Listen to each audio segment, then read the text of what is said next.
Good afternoon. I'd like to welcome members, staff, and guests to this meeting of the Standing Committee on Legislative Offices. My name is Mark Smith, MLA for Drayton Valley, Devon, and chair of this committee.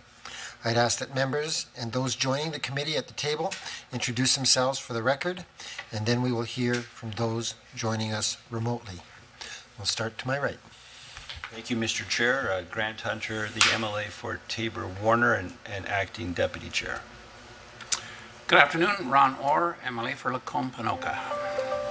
Good afternoon, everyone. MLA Jackie Lovely from the Camrose constituency. Afternoon, Lauren Dack, MLA for Edmonton-McLendon. Afternoon, David Shepard, MLA for Edmonton City Centre. Raki Pancholi, MLA for Edmonton-Whitemud. Good afternoon, Nancy Robert, Clerk of Journals and Committees. Good afternoon, Jody Rempel, Committee Clerk. And joining us online, I see Mr. Panda. Good afternoon, Prasad Panda, Calgary, Edmont. Is there anybody else online? Hearing none, for the record, I would note the following substitutions. The Honourable Mr. McIver is substituting for Mr. Van Dyken, and the Honourable Mr. Hunter will be Deputy Chair today. Mr. Pancholi will be substituting for the Honourable Mr. Ceci, and Ms. Lovely will be substituting for Mr. Rain. A few housekeeping items before we turn to the business at hand. Please note that the microphones are operated by Hansard, so members do not need to turn them on or off. Committee proceedings are being live streamed on the internet and broadcast on Alberta Assembly TV.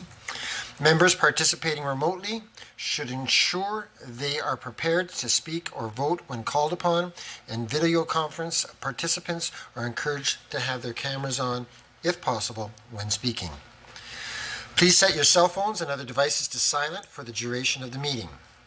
Finally, I'm also pleased to note that pursuant to the motion passed on February 9th, there will be American Sign Language interpretation services provided for this meeting. On to point 2, the agenda. A draft agenda has been distributed. Does anyone have any issues to raise or changes to propose? If not, could I get a motion to approve today's meeting agenda? Moved by Mr. Hunter that the Standing Committee on Legislative Offices approve the draft agenda for today's meeting as distributed. All in favor in the room, say aye. Aye. All in favor online, please say aye.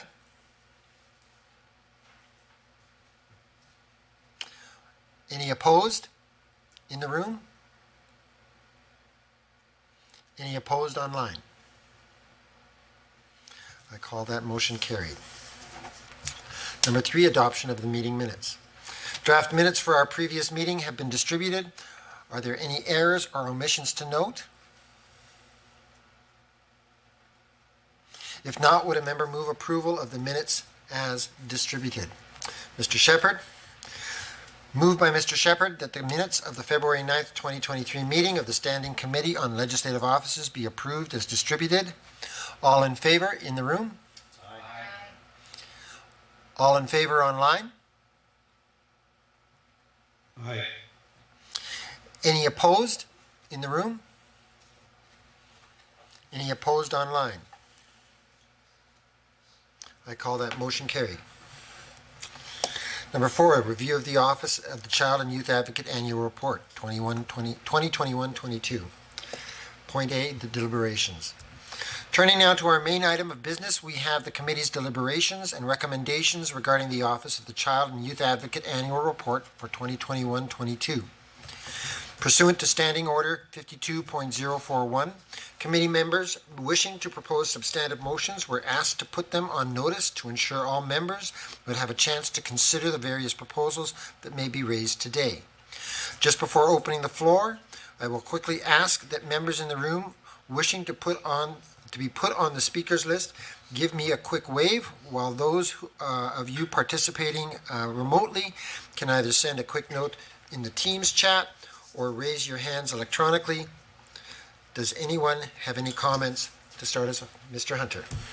Mr. Chair, I move that the Standing Committee on Legislative Offices recommend that the Office of the Child and Youth Advocate and relevant ministries work together to identify ways to improve the outcomes for children and youth in care in Alberta. Do we have that? It will be up shortly. Okay. So we have moved by the Standing Committee on Legislative Offices, moved by Mr. Hunter, that the Standing Committee on Legislative Offices recommend that the Office of the Child and Youth Advocate and relevant ministries work together to identify ways to improve the outcomes for children and youth in care in Alberta. And that should be up here presently.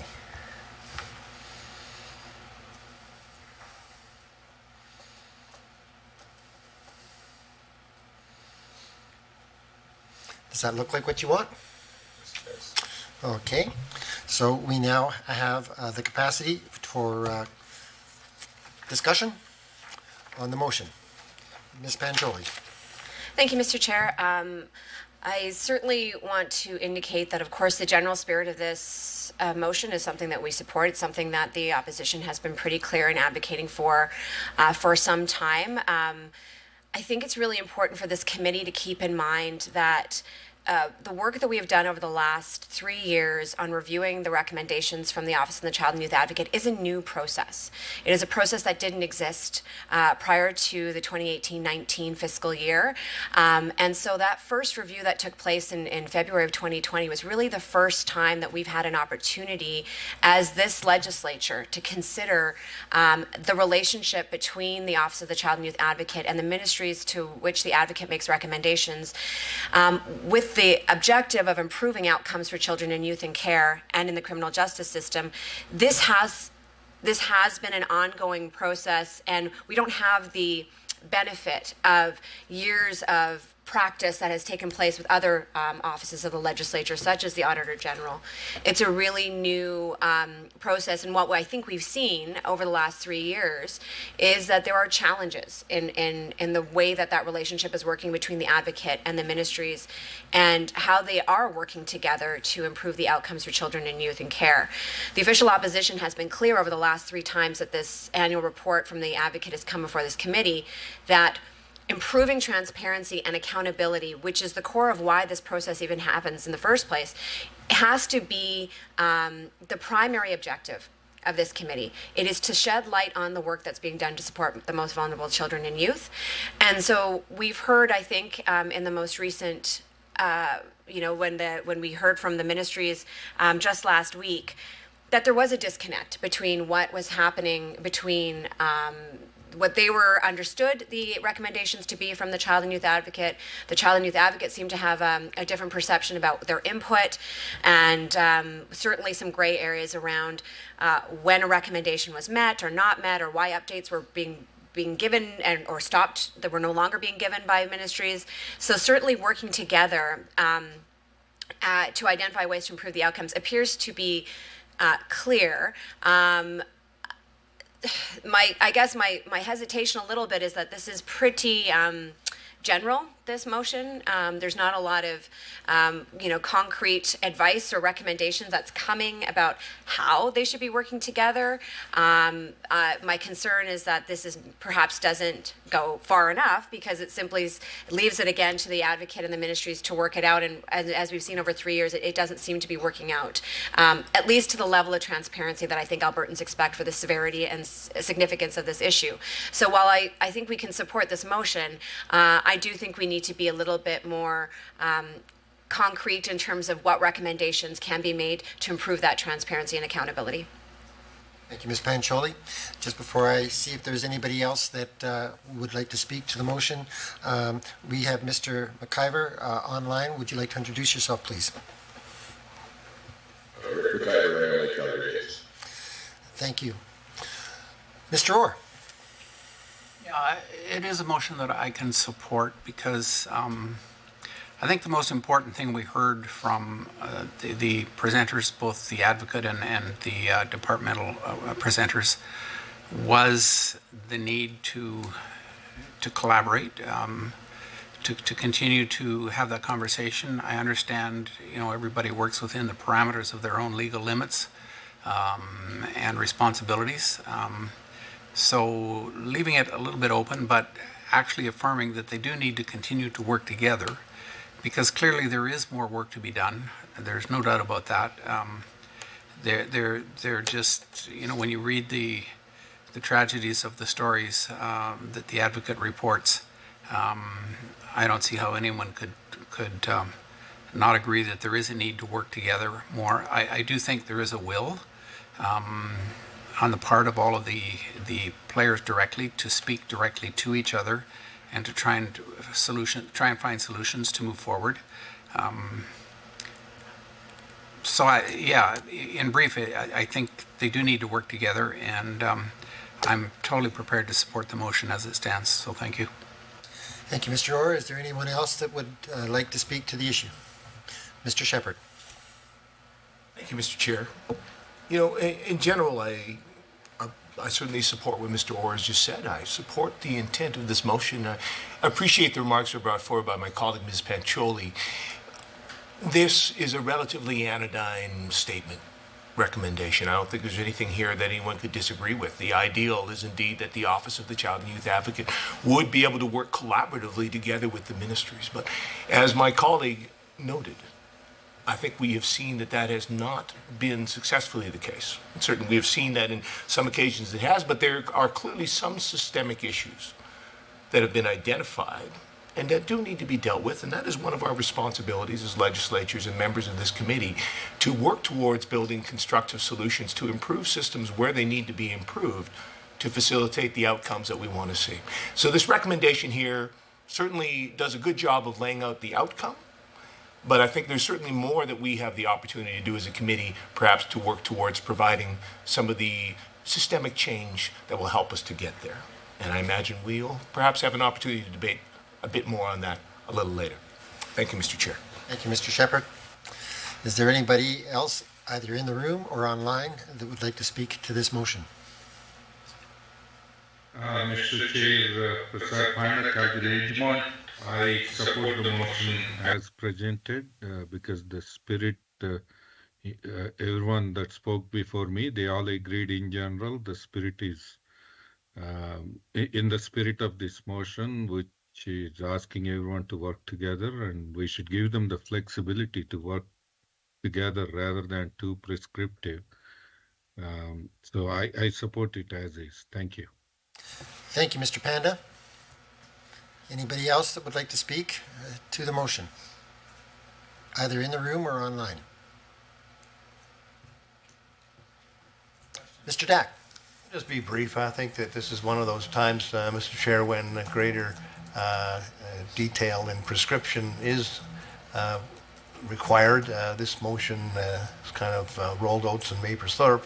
I won't vote against rolled oats and maple syrup, but I certainly think that we should be more prescriptive in giving direction to the legislature from this committee on what we have seen as evidence as a need for a greater level of respect, I guess, from the ministries towards the Office of the Child and Youth Advocate in responding to recommendations. So I'll support the motion, but I do think there is a need for a greater prescription from this committee.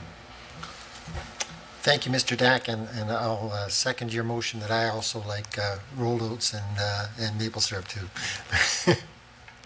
Is there anybody else that would like to speak to the motion that is before us, either online or in the room?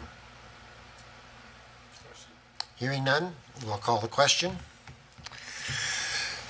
Moved by Mr. Hunter that the Standing Committee on Legislative Offices recommend that the Office of the Child and Youth Advocate and relevant ministries work together to identify ways to improve the outcomes for children and youth in care in Alberta.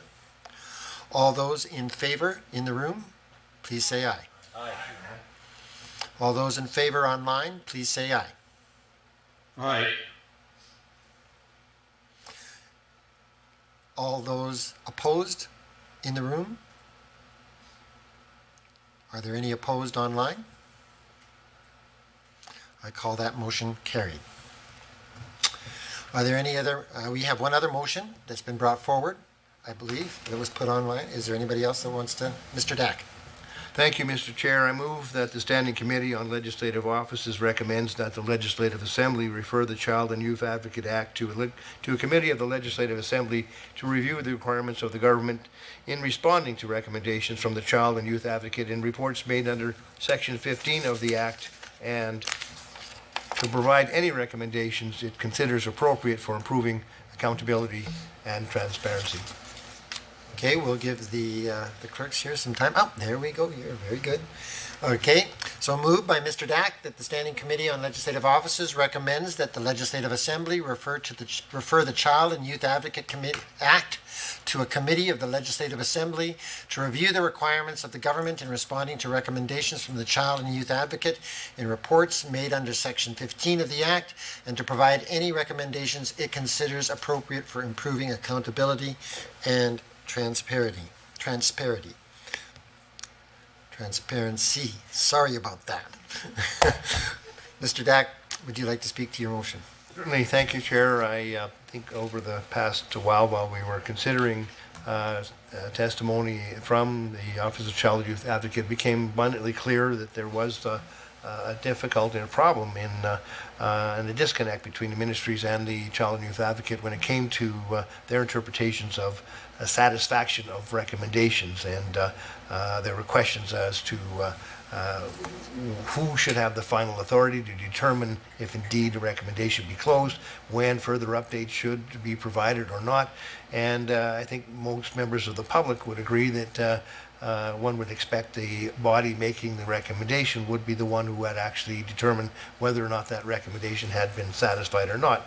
So there are a number of questions around the process and around the reporting of recommendations as being closed or not that were raised in testimony, and I think that a review should be made via the legislature, and we're recommending that this be done by this motion so that the gaps that we saw in communications and in actual clarity between the ministries and the Office of the Child, Youth Advocate were properly addressed, and perhaps new legislation might be required if the legislature so deems it to provide clarity to both parties and a higher level of respect for the recommendations made by the Office of the Child and Youth Advocate that we see given to other legislative offices as well. So I think this is an appropriate and prudent move to make this recommendation to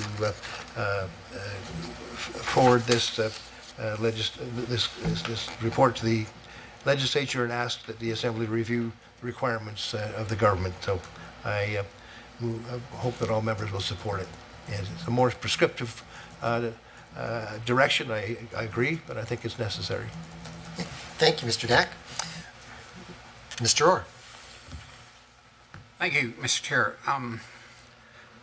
While in essence I don't disagree with the intent of the motion, my response would be that this in fact is a committee of the legislature. This is in fact exactly what we have already been tasked to do, and it would just be spinning it off into another, like, why don't we just do it all over again, would be my point. And so while I begin with that, I don't necessarily agree that there's a problem or a disconnect. There are definitely differences of mandate and constraint between the two departments, or between the advocate and the departments, and so definitely there will at times be, because of those different constraints, different points of view on things.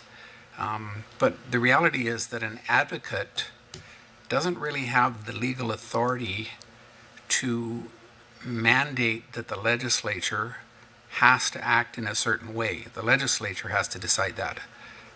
So for those couple of reasons, while I support the sort of the idea of it, I really don't see the point of the motion. Thank you, Mr. Orr. Ms. Pancholi. Thank you, Mr. Chair.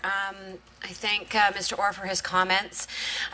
What I will say is I agree that there is not that clarity in the legislation that is governing the Child and Youth Advocate, and that is the Child and Youth Advocate Act.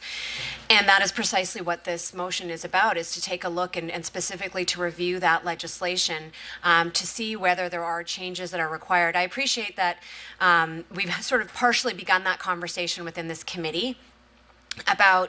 we've identified, I think, an issue and a challenge with respect to the transparency and accountability of government ministries for recommendations made by the advocate. But the mandate of the committee did not really allow for the review of the act itself, and certainly I think we've had a thorough conversation as well, or at least we've hinted at it in this committee about comparing the powers and authorities of the advocate as compared to other legislative offices. And it is of interest, I think, that the Auditor General, actually the act that governs the Auditor General's role, also doesn't specifically address the recommendations and how they must be met and who determines that, but it has become out of a practice. So my concern is that, we need to have that conversation. Why is it that other officers have this format? And I think a committee of the Assembly that could bring in and that sort of perspective more broadly about what is the proper role of offices of the legislature, and what are comparing their ability to request information, require information, deem recommendations met or not, how long they stay open for. And that's sort of outside the purview of this specific committee that was brought together to address simply the questions of how ministries are responding to current recommendations from the Child and Youth Advocate. So this motion is not presupposing the outcome of that. It's not saying this is what we will require and what we won't require. Maybe in a conversation with the Child and Youth Advocate, they'll say, we don't want to be the ones to determine whether or not a recommendation is met or not. We haven't put that to them for that question. What we do know is the advocate has been very clear in their position, both the current advocate and the former advocate, that having ministries come before a committee of the legislature and answer questions is important. And that is not clear in the legislation. And this motion would allow for that review. And I actually can say, I think it was pretty clear in our conversations last week with the ministries that we understand now why it is important for those ministries to come before. For example, had it not been for this opportunity to have a back and forth, for example, with the Ministry of Mental Health and Addictions, we would not have been aware that the ministry did not seem to know why the advocate believed a youth-specific opioid strategy was necessary, as opposed to just a strategy, generally speaking, to address drug poisoning. We had the representation from the Assistant Deputy Minister was that she wasn't aware of some of the questions and concerns specifically around youth that the advocate had. Had we not had this discussion in the committee, I don't think that would have come forward, because the advocate certainly thought that they had communicated that. So it is important that all ministries that have recommendations from the Child and Youth Advocate should come before a committee. That is not clear in the legislation, but it's clearly something that lends greater transparency and accountability to outcomes for children and youth. It is something that we have supported in this on the official opposition side for 3 years, and it's something the advocate has been asking for 3 years. So this motion, I think, is critically important to have a committee look at the Child and Youth Advocate Act specifically, and looking at the powers and the reports that are made under Section 15 of that Act, and seeing what measures can be changed as compared to other offices to make it more accountable and transparent. I think we are shared in that objective in this room. I believe that the reason we have had these discussions and we've brought these ministries here is there is a joint objective around understanding better what is happening for children and youth in care. And this motion simply says, let's look for giving greater legislative transparency and clarity so Albertans can trust that there is information available, that we can ask questions, and that we can better understand what's happening to support children and youth in care. And I would urge all members of the committee, again, not a partisan issue. We are joint in our concerns around this very, very dire situation and crisis that's occurring right now. And I think we're simply saying, let's look for ways to be more accountable and transparent. Thank you, Ms. Pancholi. Is there anyone else that would like to address the motion, either in the room or online? Mr. Shepherd. Thank you, Mr. Chair. I'd like to echo the comments from my colleague, Ms. Pancholi, and just reflect back on what brought us here. We are here doing this work as a committee, reviewing these recommendations and the reports from the Child Youth Advocate because of incredibly tragic circumstances, the death of Serenity. And from that came an extensive process, an extensive discussion, a special committee, changes to legislation, which instituted the process that we have in front of us now. where each report that comes out from the Child Youth Advocate is referred to this committee for review. And that was done because there was a recognition that the status quo was no longer enough. Because we recognized the gravity of the situation that we had with the deaths of children in care. And we wanted to make real substantial change, both sides of the aisle, Mr. Chair, to try to prevent that happening in the future. Now, unfortunately, what we have seen since we've begun to implement that change in the legislation over the last 3 years is that government members seem to have been satisfied with the status quo. And what we have seen is an utter lack of interest, until recently, from government members in doing anything substantial or that could actually lead to any form of change as part of that review. What I've seen is that largely it was treated as a rubber stamp exercise. Now, we have recently, finally all at this table came to the consensus that we would actually do something with that review and bring the respective ministries to the table to have that discussion. That is an important step in moving forward. And in that discussion, we found that indeed there are some still challenges. The status quo, Mr. Chair, is not adequate. It is not achieving the ends. And all members at this table say that they are committed to the ends of better outcomes for children in care, for youth in the province of Alberta. And that the recommendations of the Child Youth Advocate are an essential part of that. So for us today, simply rest on our laurels, having passed a motion saying, we hope everyone will play more nicely together, I think is a bit of an abdication of the responsibility and the opportunity that is given to us. Let's be clear, this government has not been shy about being prescriptive. I can tell you that as the critic for health. From the folks I've talked to, both in the public service and various bodies that are under the aegis of the Department of Health and the provincial government, this is not a government that's been shy about being prescriptive when they felt there was an outcome that they wanted to reach. And this is not a government that has shied away from doing a review of legislation when they felt it offered the kind of political opportunity or cover that they needed, as I recall from our review of the Public Health Act, after they passed some embarrassing portions in Bill 10. They were forced to walk back, and we had an entire committee that was dedicated to trying to erase that from the memory of the province. Now, setting that aside, we have an opportunity now to simply make a recommendation to look at one portion of the Child Youth Advocate Act, to say that we are not going to simply be satisfied with the status quo, that we are willing to sit and have the discussion and work towards trying to make this a better system, a better process, to allow for the outcome that we just all voted we want to achieve, which is for our departments, our ministries to be able to work collaboratively with the Child Youth Advocate to actually realize the intended outcomes of the recommendations that come from the CYA. I don't think that's unreasonable. I don't think that's too much of an ask for us as representatives on this committee to do that work. So I will be voting in support of this motion. Thank you, Mr. Shepherd. Mr. Hunter. Mr. Chair, I've listened to arguments on both sides of this issue.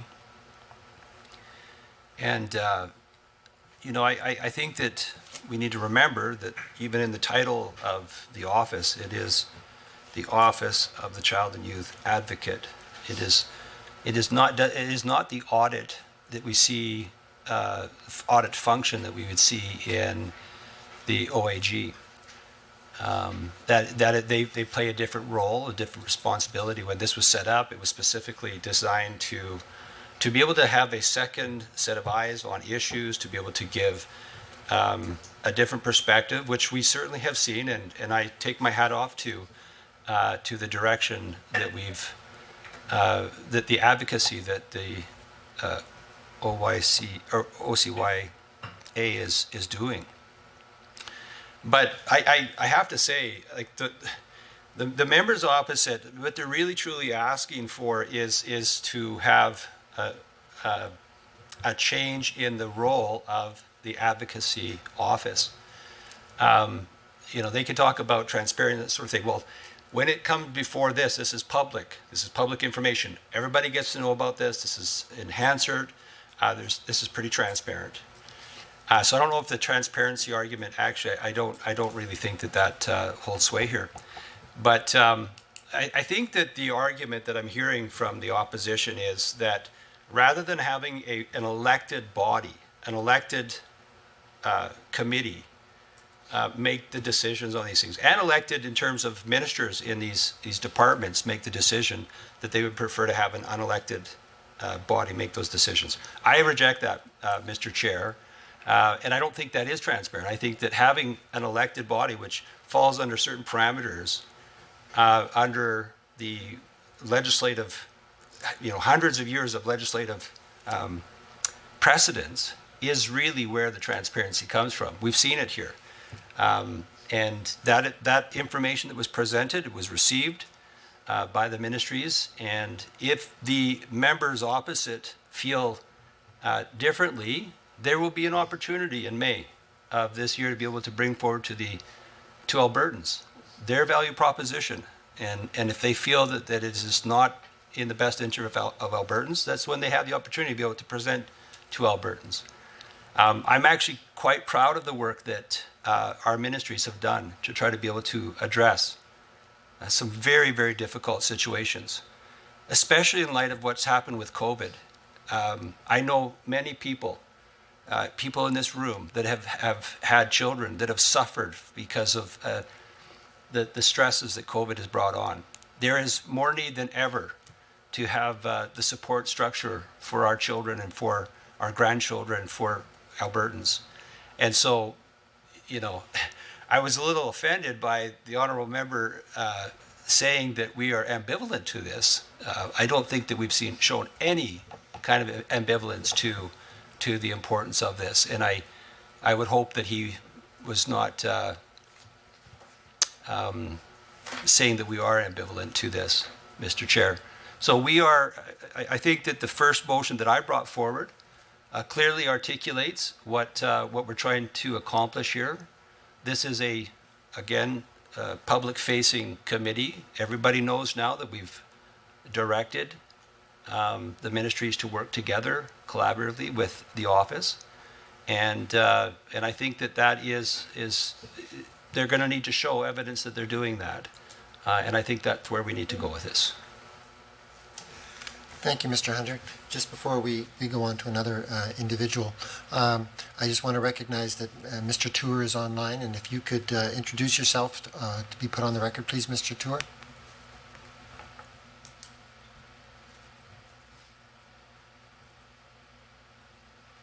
Mr. Tour, can you hear us?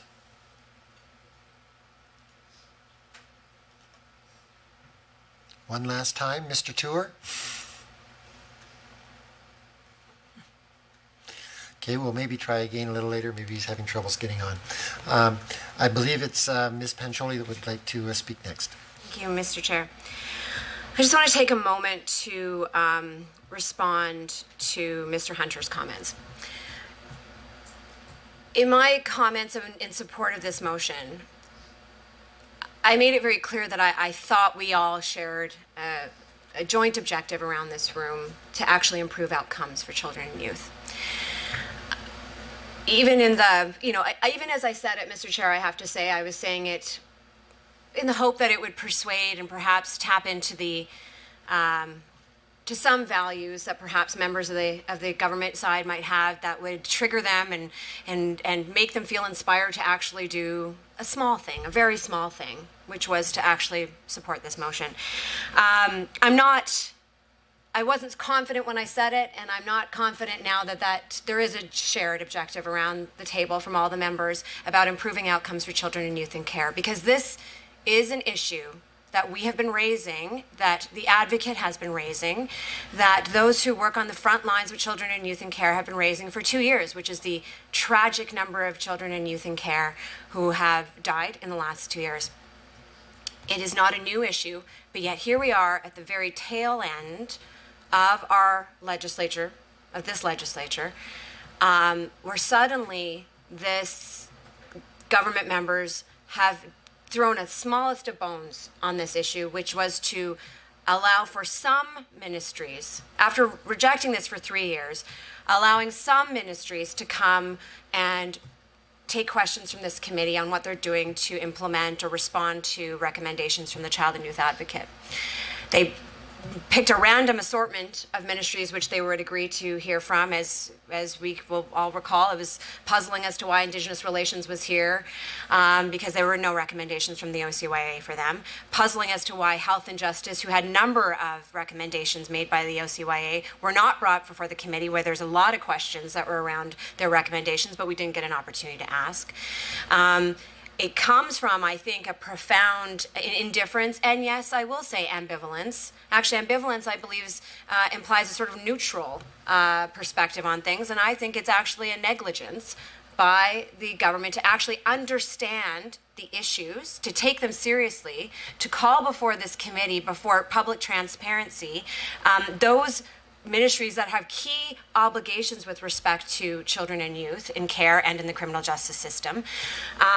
And it shows a profound ambivalence toward their job, because for Mr. Hunter to say that we're asking for an unelected body to make decisions shows he doesn't even understand what the Child and Youth Advocate does, what they're empowered to do under the Act, and what the role of the ministries who respond to recommendations is, and what the role of this committee is. We're not asking for the Office of the Child and Youth Advocate to make decisions, to be able to tell a ministry that you must do this. What we're saying is that if the Office of the Child and Youth Advocate makes a recommendation and a government ministry doesn't meet it, which is their right to do, they can say they can choose not to follow that recommendation, but that there is transparency around that. They can report regularly why they are not meeting that recommendation. Or, alternatively, if they don't want it to be stated publicly that they're not meeting that recommendation, they can work with the Office of the Child and Youth Advocate to find out what they could do to meet it, or maybe why the recommendation needs to change. And we've heard the Child and Youth Advocate say, great, if the ministry could tell us why this doesn't work, why they can't meet it, or why it's not reasonable, we will change our recommendation. We will work with them. But that's not happening. What we're asking for is transparency and accountability. And I don't know how many times the advocate has to come before this committee to say them filling out a paragraph-long written statement on a website is not transparency.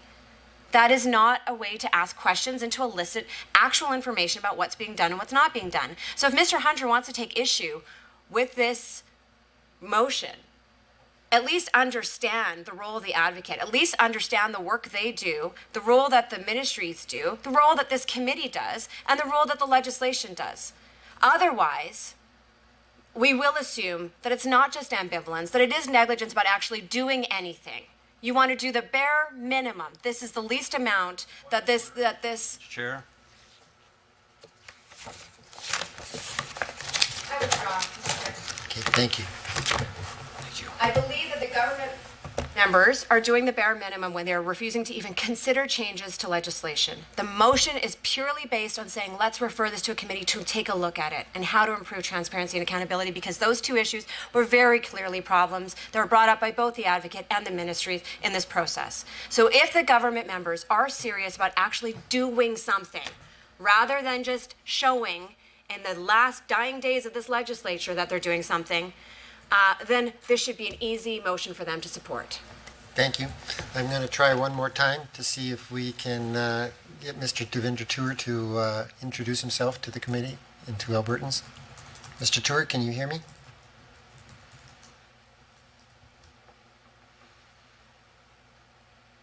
Mr. Tour? Okay, we'll move on. Is there anybody else, either online or in the... Yes, we can finally hear you, Mr. Tour. Do you want to introduce yourself, please? Good afternoon, everyone, and sorry about this internet problems I have with, but Devinder Tour, MLA, Calgary Falconage. Thank you very much. Is there anybody else, either in the online or in the room, that would like to speak to this motion? Mr. Orr. So, Mr. Speaker, the members opposite want to claim the government is negligent, that it's ambivalent, that it's unwilling to do the bare minimum, that it's not serious, but I just have here in front of me from June 2nd, 2016, at the very beginning of the member's opposite term of office as government, a motion passed in the Legislative Assembly of Alberta that the Child and Youth Advocate Act, which is exactly what they're asking for here, be referred to the Standing Committee on Legislative Offices, this committee, for the very purpose of conducting a comprehensive review of that act. So the NDP can say all they want about this, but at the very beginning of their term, they had 4 years to do exactly what they're claiming now we're not going to do. Why didn't they do it themselves when they had the opportunity? It was there. The act, the motion was there. They can throw around all kinds of critical and condemning ideas toward this government, but at the very beginning of their own term, they had the full opportunity to do it. If they wanted it done, they could have done it as well. I wonder who's negligent or ambivalent or serious about this whole thing. I will not vote for this motion based on what I've heard in the last 10 minutes. Thank you, Mr. Orr. Ms. Pancholi? Well, Mr. Chair, that was quite embarrassing, Mr. Orr, because if you had done your homework, which you clearly had not, you would know that actually the NDP government did review and completely overhaul the Child and Youth Advocate Act. And the very fact that we actually have the advocate coming and making recommendations, doing mandatory death reviews, is because of the changes that the NDP made to that act. Office to give them the authority to do those investigations, require them to do them every 6 months, and to table that report with the legislature, and to include recommendations. But as I mentioned, this is a new process, Mr. Orr, and during that process, we found out that things are not happening the way we wanted them to. The whole reason that act was changed, Pancholi? through the chair, the whole reason that act was changed, Mr. Chair, for the benefit of the members on the other side who don't understand the history of this issue at all. The reason that act was changed because there was no transparency and accountability, and it was part of a process, a continuum to continually improve outcomes for children and youth.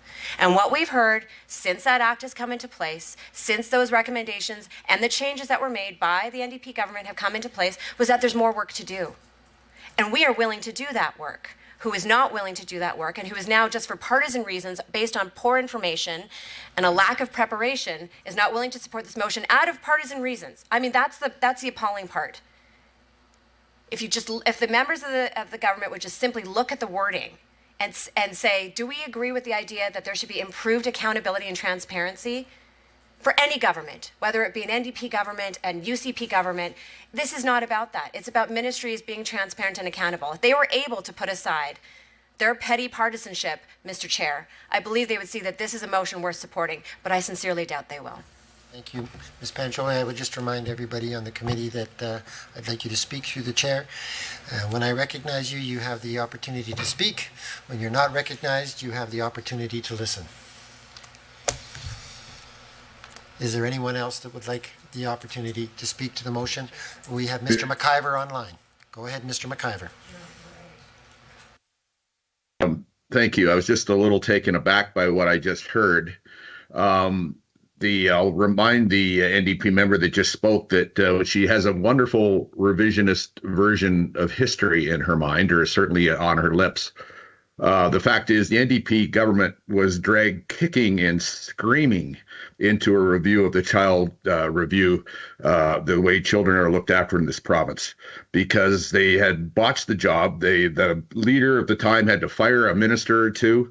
Certainly, members from the UCP side embarrassed and humiliated the NDP into looking at this issue, which is why it was looked at. Now, she somehow failed to mention that. So what I hear today is a string, Mr. Chair, of partisan nonsense. Mr. McIver, if you could address the motion, that would be appreciated. Yeah, I'm addressing the motion, and a lot of the debate has been around partisanship, and what we see from the NDP side is nothing but partisanship, and it's really pathetic. This is at a committee of the legislature, and they want to review it to committee of the legislature. Mr. Speaker, the motion, the issues of looking after children are what's important here. It's what we should focus on. Unfortunately, the other side is trying to dissolve this into politics on the eve of an election, and they haven't really said anything about looking after children.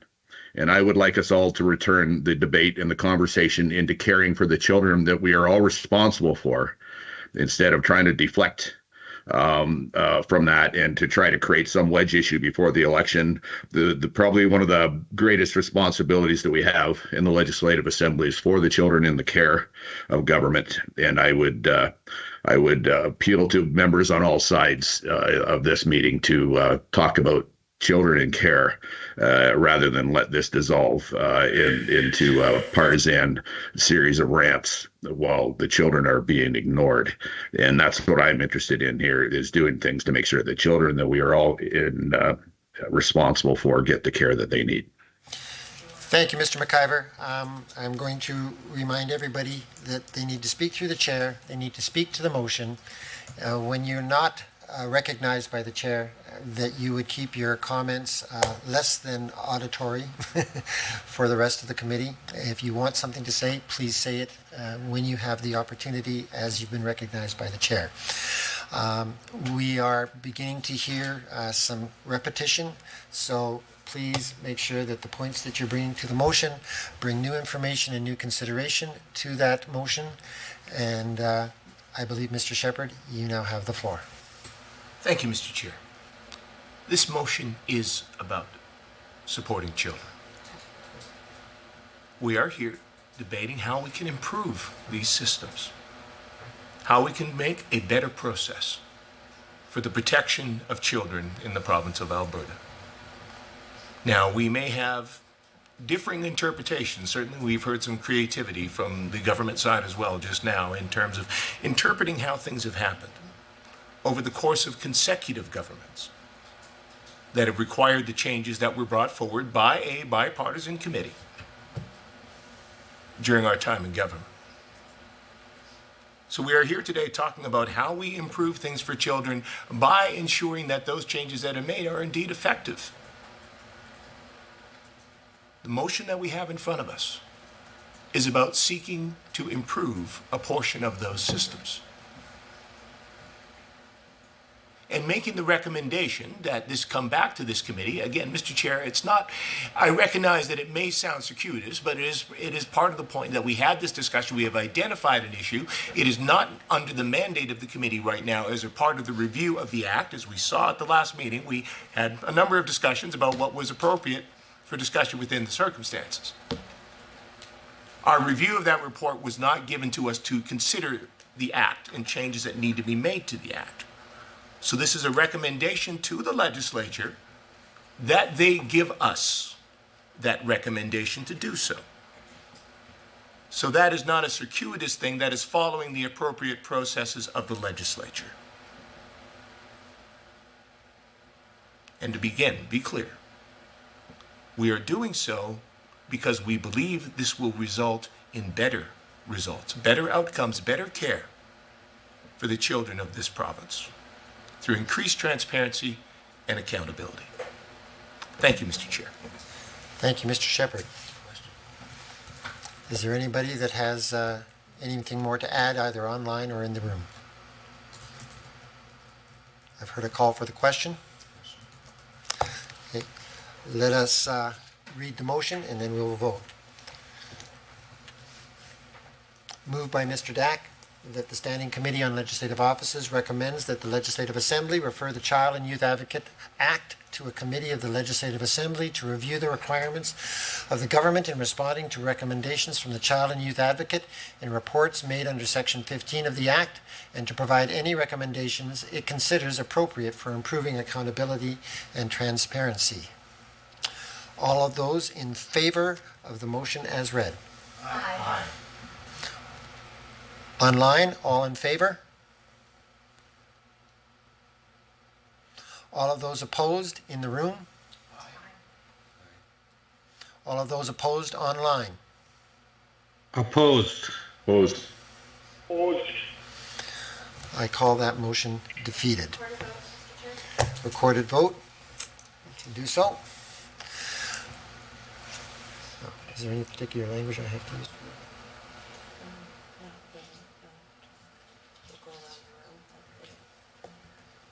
So we'll just be going around the room and online. So all of those in favor of the motion within the room. Start with Mr. Dack. Yes. Aye. Say your name in favor. Lauren Dack, aye. David Shepard? Aye. Raki Pancholi, aye. Anybody online that is in favor of this motion, please say aye. Those opposed within the room, please state your name and that you're opposed. Grant Hunter, opposed.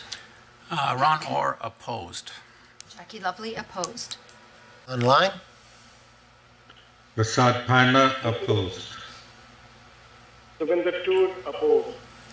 Rick McIver opposed. I call that motion defeated.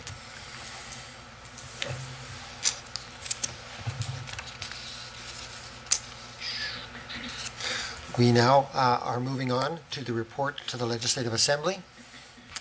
Thank you, everyone. Having concluded our deliberations, we are at the point where we should consider providing direction to the Legislative Assembly office regarding the preparation of a draft report. At this time, I would ask Ms. Robert to provide us with a brief overview of this process. Ms. Robert. Thank you, Mr. Chair. I think most of you have probably been through this process before, but I'll go over it just very, very briefly. Typically, at the end of a review, a committee will direct Research Services with the Legislative Assembly Office to prepare a draft report for the review and approval of the committee. Reports are generally organized in about 3 different sections. There's an introductory section, which of course lays out the statutory requirement for the review, the government motion that made the referral for the review. The second section is about committee activities, the work that the committee undertook to receive information from stakeholders. And then the third section is centered around the recommendations that the committee has agreed to. And it includes the text of the recommendation and any contextual information that will help the reader understand the purpose of the recommendation. That's the basically what the main report looks like, and any minority reports are appended to the end of the main report. So that's all there is to it. Thank you. Okay. Were there any comments or questions for Ms. Robert? Online? Okay, I believe we have a draft motion. Could we have it up on the screen, please?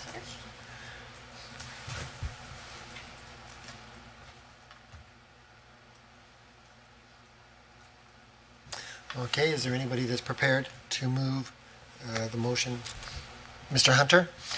Moved by Mr. Hunter that the Standing Committee on Legislative Offices direct the Legislative Assembly Office to prepare a draft report on the committee review of the Office of the Child and Youth Advocate Annual Report 2021-22, and authorize the Chair to approve the report after its distribution to committee members for review. Any discussion? Just if we want to do a minority report, do we need to address that right now, or do we do it afterwards, or as part of the motion? No, I We think don't need you've to got, do it. you don't, it Need doesn't to need to do be part of the motion. You've got the right to do a minority report. Okay. Any other discussion? All in favor of the motion? In the room? Aye. Online? Aye. Aye. Any opposed within the room? Any opposed online? That motion is carried. Yes, just to review that comment, based on where we find ourselves today, it is reasonable to anticipate that we will be able to have our report finalized and tabled as an intersessional deposit shortly before session resumes. And if any committee members are considering submitting a minority report, I would suggest you let the committee clerk know as soon as possible and be prepared to provide it by 10 a.m. on Monday, February the 27th. 10 a.m. Monday, February 27th, so that there is time for it to be appended to the committee's report. Are there any questions about this process? Hearing none, then we'll move on to other business. One quick item before we adjourn relates to the records of this committee. It's quite possible that this could be the last meeting of the committee prior to the dissolution of the legislature. In order to ensure a complete record of our work, we could consider an alternative method for approving the minutes of this meeting. In other committees, the chair has been authorized to approve the final minutes after a copy has been distributed to committee members for their consideration. Does anyone have any thoughts on this? Mr. Orr. Is it essential or required that there be some period of time defined between distribution to all members and the chair deciding to approve them? Good question. I'm not sure. Thank you, Mr. Chair. Just based on general experience, there hasn't been a hard and fast rule, but it's certainly in the order of a week or so. Normally what would happen is once the minutes are available, committee members will be advised and given a deadline to provide any questions, comments, concerns to the chair before things are approved. So is practice acceptable to everybody, a week, and then he has authority to approve? Is that Like she said, there's no hard and fast rule, but generally we want to make sure that the committee has the opportunity to provide feedback. We want to make sure that the minutes are acceptable to the committee, and any feedback that would be presented to me would be overseen and brought back, I'm sure, for committee approval if there were any changes that needed to be made. maybe it's not important because the staff team does such a good job of minutes, Yeah, there's never any issue anyway. I thought you were walking a really fine line there. Maybe we were going to get yourself into trouble there, Mr. Orr. But, Well, no, it's just one of the I've seen through the committees, and it always strikes me, Yep. motions, contracts, agreements, whatever, like when? Like the Fair question, and you have the right to ask that question. Okay, so we have potentially a draft motion here. And so the draft motion reads that the Standing Committee on Legislative Offices authorize the chair to approve the minutes of the February 16th, 2023 meeting after a copy has been distributed to the committee members for comment. Is there anybody that would be prepared to move that motion? Mr. Hunter? Moved by Mr. Hunter that the Standing Committee on Legislative Offices authorize the chair to approve the minutes of the February 16th, 2023 meeting after a copy has been distributed to committee members for comment. All in favor in the room? All in favor online? Aye. Any opposed in the room? Any opposed online? I call that motion carried. Are there any items for discussion under other business? If not, on to the next meeting date. If another meeting is required, it will be at the call of the chair. And would a member move a motion to adjourn? Ms. Lovely, moved by Ms. Lovely that the February 16th, 2023 meeting of the Standing Committee on Legislative Offices be adjourned. All in favor? Aye. Online, all in favor? Aye. Any opposed Agreed. in the room? Any opposed online? I call that motion carried. This meeting is adjourned. Thank you for your hard work.